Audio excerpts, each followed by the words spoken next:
পিঁপড়া আসবে, তাদেরকে মারার চেষ্টা করতে হবে, না হলে সে পিঁপড়াগুলো বিছানা কেউ থাকবে না।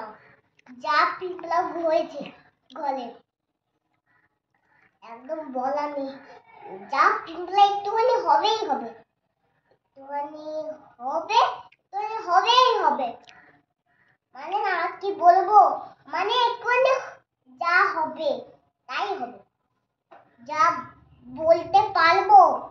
একটুখানি কিছু হলেই পিঁপড়াগুলো চলে আসলো, যা হবে তাই হবে। এত পিঁপড়ে? হ্যাঁ, এত পিঁপড়ে, মানে আমি কি একটা বলবো, মানে না জীবনটা কেন কটকট করছে। জীবনটা কটকট করছে, জীবনটা কটকট করছে। হ্যাঁ এত পিঁপড়ে? হ্যাঁ, এত পিঁপড়ে দিচ্ছে। এই যে ঠান্ডা পিঁপড়ে, এখানে যে ঠান্ডা মেঝে আছে সেগুলোতে চললে আর ব্যাগে কিছু লো হলে ব্যাগগুলো কেটে মেটে, মানে না পুরো যেন খেয়ে ফেলবে, এই সব অবস্থা।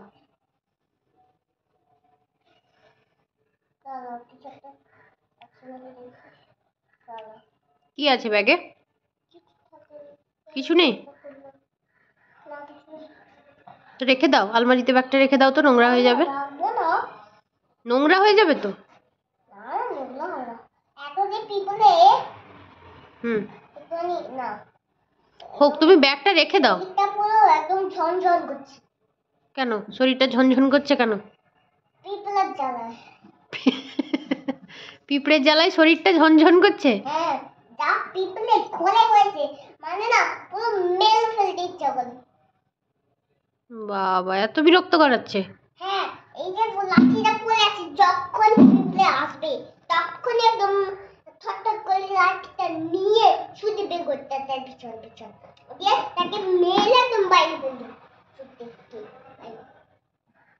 জানলা থেকে হাত বাড়িয়ে ফেলে দেবে। আচ্ছা, এই যে একটু যা হবে তাই পিঁপড়ে আসবেই আসবে।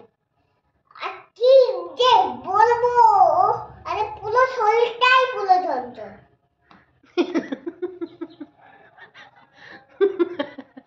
কি বলছিস তুই এগুলো? এগুলো আমি বুঝতে পারছি না, কোনো মানতেই পারছি না। এখন যে সারাদিন গাছ মাছ করতে পিঁপড়ে জ্বালা মতনই আমি কাজ করি, যেন অনেক কাজ করতে হয়। অনেক কাজ? হ্যাঁ, কি কাজ করো সারাদিন? রান্না, বাসন ধোয়া, রান্না করা, হ্যাঁ, আর?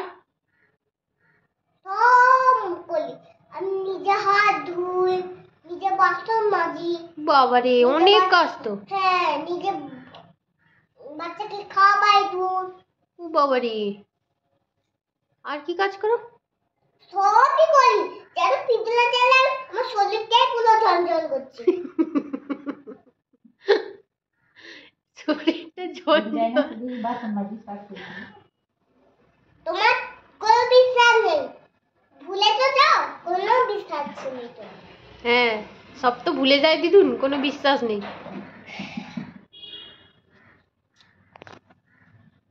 কি বলেছিলাম?